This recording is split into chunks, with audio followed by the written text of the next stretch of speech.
प्राथमिक, द्वितीयक और तृतीयक क्षेत्र को तो मैं इस वीडियो में समझाऊंगा ही, साथ ही साथ एक ऐसा प्रश्न, छोटा सा प्रश्न पूछूंगा जिसे आप किसी भी बच्चे से पूछ लीजिएगा जो इस टॉपिक को पढ़ा है, वो ज़रूर कंफ्यूज हो जाएगा। तो इस टॉपिक को आज अच्छे से समझिए कि प्राथमिक क्षेत्र क्या होता है, पहले उसको देखिए।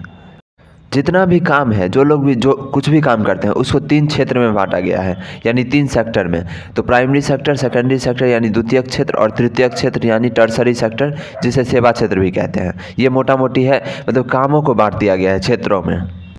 याद रखिए, प्राइमरी सेक्टर यानी प्राथमिक क्षेत्र के अंतर्गत कृषि, पशुपालन, मछली पालन और मतलब बागान उगाना, आम का पेड़ से जो व्यापार होता है, उस तरह का काम प्राथमिक क्षेत्र में आता है, यानी खेती गृहस्थी से जुड़ा हुआ।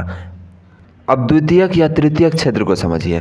द्वितीयक क्षेत्र के अंतर्गत उद्योग धंधा व्यवसाय इत्यादि आता है, जैसे एग्जाम्पल दिया गया गैस बिजली आदि। और तृतीयक क्षेत्र के अंतर्गत सेवा क्षेत्र आता है। सेवा, इसको समझिए, मतलब तृतीयक क्षेत्र के अंतर्गत वो सारी क्रियाएं आ जाएंगी जिसमें कोई वस्तु नहीं बनता या वस्तु नहीं बिकता, बल्कि सेवा बिकता है। जैसे मैं आपको पढ़ा रहा हूँ, तो शिक्षण क्या हो गया? तृतीयक क्षेत्र, क्योंकि मैं आपको कोई वस्तु नहीं दे रहा हूँ। कोई ज्योतिषी आपका हाथ देख के भविष्य बताता है और उसके बदले पैसा लेता है, तो वो क्या कर रहा है? सेवा दे रहा है, कोई सामान तो आपको नहीं दे रहा है। इसी तरह से कोई डॉक्टर अगर आपको प्रिस्क्रिप्शन लिख दे रहा है, तो वो भी क्या कर रहा है? सेवा दे रहा है। कोई पायलट प्लेन उड़ा रहा है, तो वो भी सेवा दे रहा है। तो सारा का सारा काम क्या हो जाएगा? तृतीयक क्षेत्र यानी सेवा क्षेत्र के अंतर्गत आ जाएगा।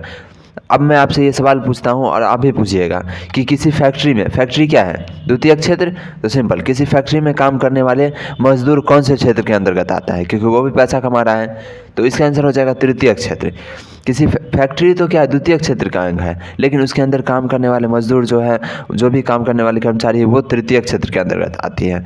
क्यों? क्योंकि वो सेवा दे के पैसा ले रही है, जबकि फैक्ट्री जो कमा रही है वो द्वितीयक क्षेत्र के अंतर्गत आ जाएगा। क्यों? क्योंकि वो उद्योग धंधा की कैटेगरी में आता है। उम्मीद है आप इसको समझ गए होंगे। उदाहरण भी दिया हुआ है यहाँ, नोट्स का काम यहीं पे हो गया। स्क्रीनशॉट ले लीजिए, मैं आपको दिखा देता हूँ अच्छे से।